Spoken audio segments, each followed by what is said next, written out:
All right, what's up, everybody? Welcome to episode, I want to say 14 of Politically Charged. I am, of course, Jack Berlin. Did a little bit of ad-libbing on that in that intro. I'm going to get some hate for messing up less than 30 seconds into the beginning of this episode. But look, it's tough to speak when you're as amped up, as you're as fired up as Alex Jones is roaming the streets of Seattle, running after people, flicking them off, basically just chasing them and cursing at them. That's the kind of energy I intend to bring to this episode. And you know what? Now that I actually look at it, this is actually episode 15, which is kind of embarrassing. I should know that for my own podcast. But it doesn't matter because we have a ton, probably the most we've ever had to talk about in an episode for this episode. Mainly because Trump has proved himself to be completely inept at governing in any form or fashion. And a lot of it has to do with one Grim Reaper leaving the White House. If you didn't know who I was referring to by saying the Grim Reaper, then you need to get the hell out of whatever rock you've been hiding under for the past 6 months, because the man has been a menace on the White House, American society, everybody. But that's enough of this ad-libbed intro.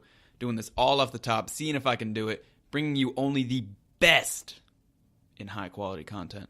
That didn't make a whole lot of sense, but let's move past that and move on to the week that was in the Trump administration. It was incredible.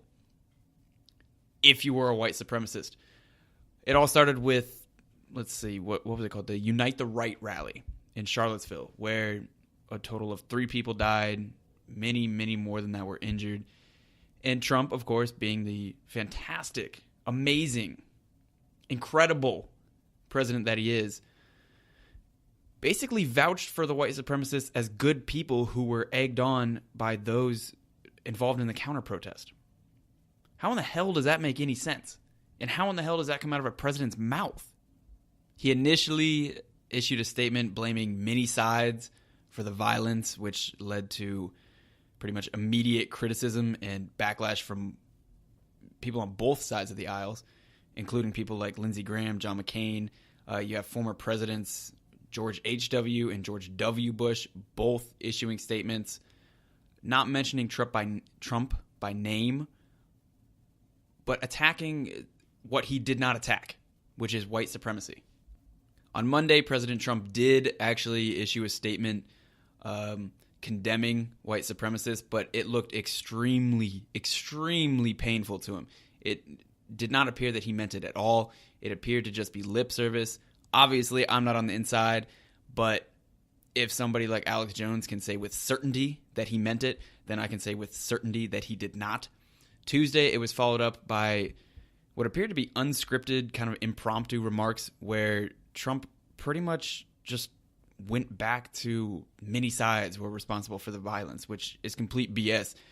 And it got to the point where he was even defending the white supremacists. He was defending them for the violence they caused and the deaths that they are responsible for. And I don't know about you guys, but for me personally, I am so incredibly tired of every time Trump does something like this, Republicans come out of the woodwork to defend themselves. Oh, I didn't know Trump was going to do this. Oh, the man went rogue. Oh, we have no idea how to control this president. Then quit.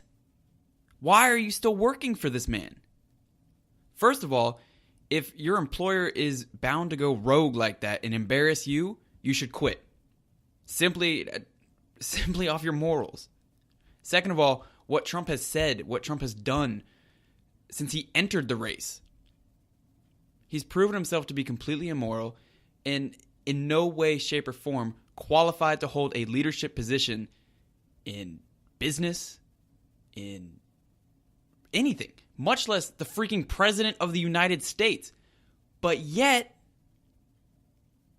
Republicans keep supporting him. People like Paul Ryan will condemn his President Trump's statement about many sides being at fault for the violence, but won't add him.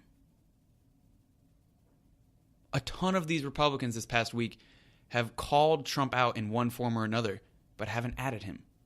Now, to be fair, I'm using lingo added him very closely. Well, actually, it's directly from Trump's evidently favorite form of media, Twitter. But it can be attributed to anything. Call him out in a speech. Show some backbone. Anything. Something. What the president is doing right now is completely unacceptable. And yet Republicans are willing to bend over backwards to avoid mentioning his name. If he comes calling, Republicans will bend over backwards to make sure he gets what he wants. It's ridiculous. I am so incredibly glad I left the Republican Party. Thankfully, although most Republicans are unwilling to show any kind of backbone for the complete crap that Trump keeps spewing, businesses have started to distance themselves from him.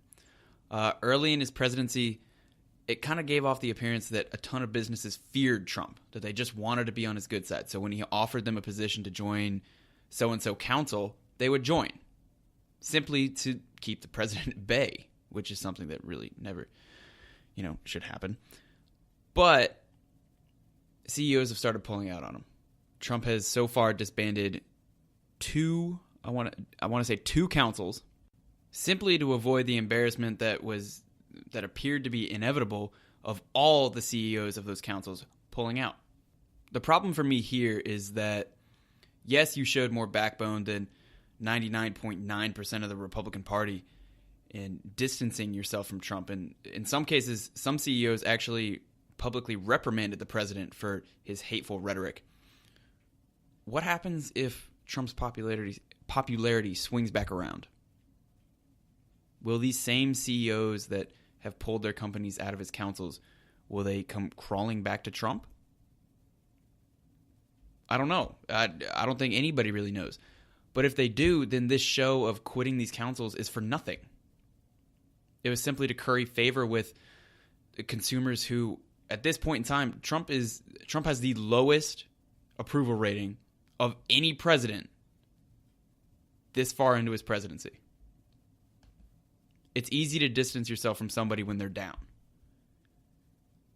What will be really telling is if these businesses come crawling back when his approval rating, well, actually, I doubt it will, but if his approval rating goes back up. If you're a CEO and your business continues to distance yourself and criticize Trump when his approval ratings or popularity surges back up, then kudos to you. But I have a feeling that a lot of these CEOs, a lot of these businesses, they're just trying to ride it out. They're simply doing this because this plays best with the public. Now, granted, this mass exodus of businesses from various Trump councils has kind of given some Senate Republicans some cover to criticize Trump, to kind of go at him. But still, for the most part, they have avoided going at his head, at adding him. A lot of this criticism of Trump from Senate Republicans can be attributed to his kind of insane idea to go directly at Jeff Flake, calling for a primary challenger from his right. Something that's essentially unprecedented for a president to do. I think I saw something that said since FDR in the 30s and 40s, presidents have pretty much just kind of left senators of their own party to do what they will. Trump's decided to buck that because why not? Evidently, that's a thing now. And it's bringing out more criticism in the Republican Party. Granted, like I said, they're still not adding him. Bob Corker complained that Trump hasn't shown stability or competence that the country needs from a president. Tim Scott, however, went as far as saying Trump's moral authority has been compromised. Now, the real reason Trump has been going at Flake is that Flake's challenged him. And in Flake's recent book that he just published, it was kind of he kind of condemned Trump a lot. He kind of went at him. Really what got Trump going at Flake, maybe it wasn't really the book. Maybe it was that Flake was getting more positive media attention than Trump. But Flake has been a outspoken critic of Trump's essentially banning low-skilled, or what he would describe as low-skilled immigrants from entering the country. Flake has advocated for, actually, it's a better way to say it, is that he stood up for low-skilled immigrants, whereas Trump has tried to push them out, where he only wants people who can come in and fill top job offerings that, for whatever reason, aren't being filled at the moment. And to be honest, I don't agree with Republicans on a lot, as has been obvious if you've been listening to this podcast for a while. But this stance by Senator Flake, I completely agree with. America wasn't built on this idea that only the best and the brightest get to come. That's social engineering. That's unfair. It's ridiculous. America was founded on the idea that you come here no matter what your skill. You can move from low skill to high skill. You can move from high skill to masterfully skilled. It's the idea that you can improve upon yourself no matter what. That all that's standing between you and what you want to accomplish is the hard work. And it's hard work. Anybody that has been on the grind, anybody trying to do something with their life knows it. Everybody in college who listens to this, this homework that they give us is ridiculous. The requirements to pass these classes are sometimes just, they seem ridiculous. But everybody who's willing to power through, and I use college as an example because I just went back up to college this weekend.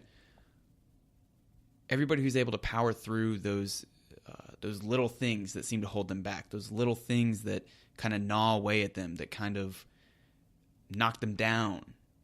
That's the same type of thing that we should look for in immigrants. Would it be great to have the best of the best only come to America? From a business perspective, yes, because they would be able to come in and fill vital roles. But to me, honestly, I would much rather have somebody who is coming here out of economic need, who's coming here to chase the American dream. If that means less, as Trump puts it, highly skilled immigrants, then so be it. I would much rather have somebody with the hunger than somebody coming here just to chase a paycheck. And that brings me to the last thing I wanted to talk about in our week in review in the Trump presidency. Steve Bannon has been fired, according to some people, from the White House. The important thing is that he's gone. He no longer resides in whatever kind of little office he had in the White House, exerting some kind of force over the American people. Of course, as soon as he left, he immediately went back to Breitbart, and I believe his title is now executive chairman or something like that. So Steve Bannon isn't gone, but he is gone from the White House. Now, when this happened on Friday, a lot had been said about, oh, maybe Trump is changing. Maybe he's kind of evolving, more, becoming more suited for his office of the presidency. Maybe John Kelly is exerting more control over the presidency. Maybe he's getting his ducks in a row. I don't believe either of those things are true. I think all that happened is Trump got tired of Steve Bannon getting credit for his win. Trump went out of his way this past week during various press conferences or various statements to basically just say Mr. Bannon is a great guy. Mr. Bannon gets a bad rap. We'll see what happens with Mr. Bannon. Not exactly the type of talk that you would give somebody that you intend on keeping forever. Now, the story out of the Bannon camp is that this had been in the works for a while, that he wanted to leave on the 1-year anniversary of him joining the Trump campaign. Last year, as maybe not all of you remember, he joined the Trump campaign rather late. As I said, the year anniversary, he joined in August when the campaign was pretty much in a free fall, as much of the administration has seemed to be. So what I'm saying is, don't buy into the hype that this means Trump is a changed person, or John Kelly has finally gotten Trump under control, or that Trump is moving away from his white supremacist, inclinations. Don't believe it for a second. It's absolutely untrue. He only did this out of spite, out of being egotistical. He fired Steve Bannon. He got rid of Steve Bannon, whatever you want to call it. He removed Steve Bannon from his office because Steve Bannon was getting too much credit for his win. Not because of the white supremacist issues that Steve Bannon has brought to the forefront, or the platform he's given those types of people. The reason, well, I don't want to give him all the credit, but he's part of the reason why they feel so comfortable speaking up right now. Now, granted, Trump did get rid of him, but it wasn't for that reason. So that pretty much wraps up the week in review for this episode. Now, I wanted to end this episode on kind of, I don't want to call it a rant, but for all intents and purposes, that's really what it is. For the past few weeks, I don't know if those of you that listen to this have been able to tell, but to me it's been painfully obvious that I'm kind of dancing around what I actually want to say. I've kind of stuck to reviewing the news or just kind of passing it on instead of actually getting into the subjects and actually giving an opinion. And a lot of that is because I think subconsciously I want to avoid kind of making everybody mad or alienating an entire spectrum of people. Being new to this, I didn't want to do that. I didn't want to immediately kind of write off half of the country from listening to me. And now that I've had, like I said, this is episode 15, I've had 14, I guess this is 15 episodes under my belt. I'm tired of it. I'm tired of moderating myself so that I'll get listens. Moderating myself so that maybe people from both backgrounds will want to come on the show. Moderating myself because I think that's what people want. And now, granted, the episodes where I've moderated myself and maybe not spoken up like I wanted to about certain issues, I've gotten better ratings. I've gotten better listens. The amount of downloads have gone up substantially. But it's not as much fun. And fun's the wrong word. It's not what I want to do with this. When I started this podcast, the one thing I told myself was that I wanted to stay real 100% of the time. And I've kind of lost sight of that over the past couple weeks, over the past couple episodes. I did an episode with Emily, I want to say about a month ago, maybe 3 weeks ago. And we had a very liberal conversation. But outside of that, I can't think of any episode where I haven't tried to moderate myself. With that being said, I don't think there's a problem with being a moderate. I don't think pulling one lever is going to solve all of the issues. I'm an undergrad in economics at USF, and pretty much everything we've learned so far is that no one solution fixes the problem. You have to pull multiple levers in varying directions to get the best result. And what I mean by that is, in terms of this podcast, I felt like I need to, if I speak up about a certain issue and I espouse a very liberal viewpoint or a democratic viewpoint, I felt like I needed to balance that out later in the show or in the next episode to kind of make up so that those of you that are Republicans and listening to this don't feel completely left out.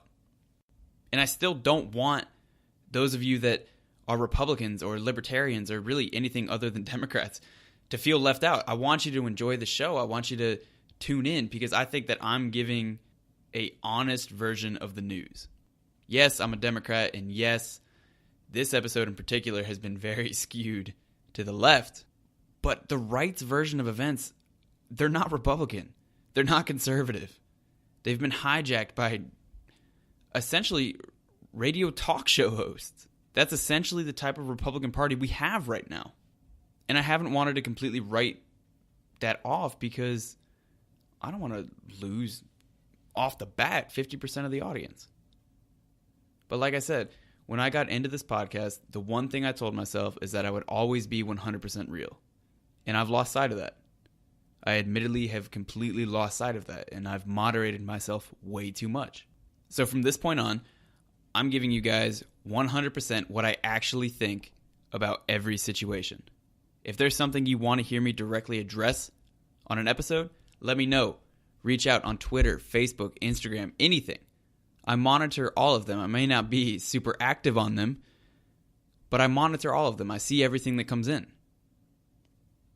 If there's something you want to get my opinion on, reach out. Go to the website. It's there. That's what it's there for.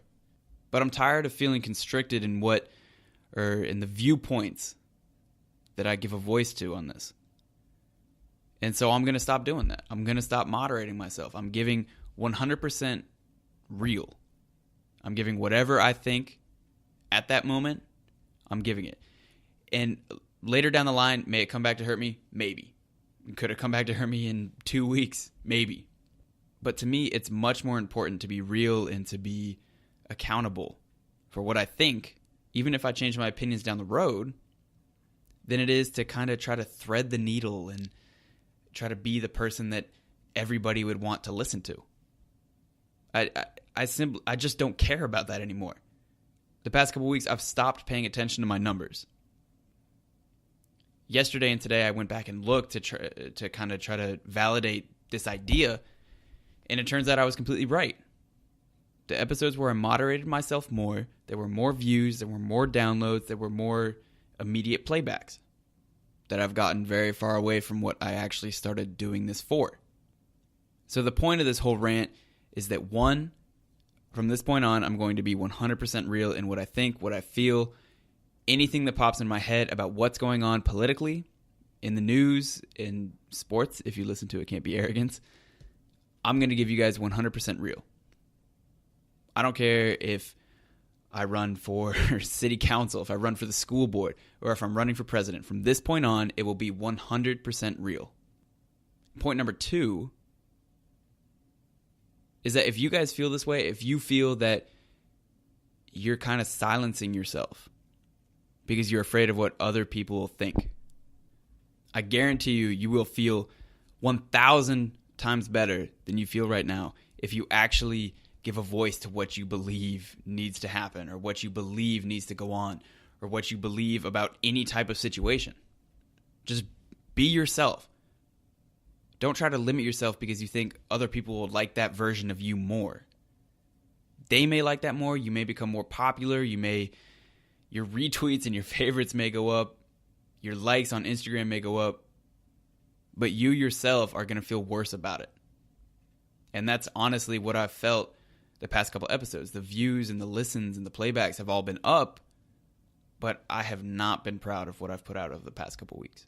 And I'm sure that there were better ways to do this. There's more entertaining segments I could have done than a 5-minute rant about this, but it all ties back into me doing this how I want to do it the way I wanted to when I started this, and me not doing the episodes with my iTunes ranking in mind, or my views, listens, downloads, whatever you want to call it.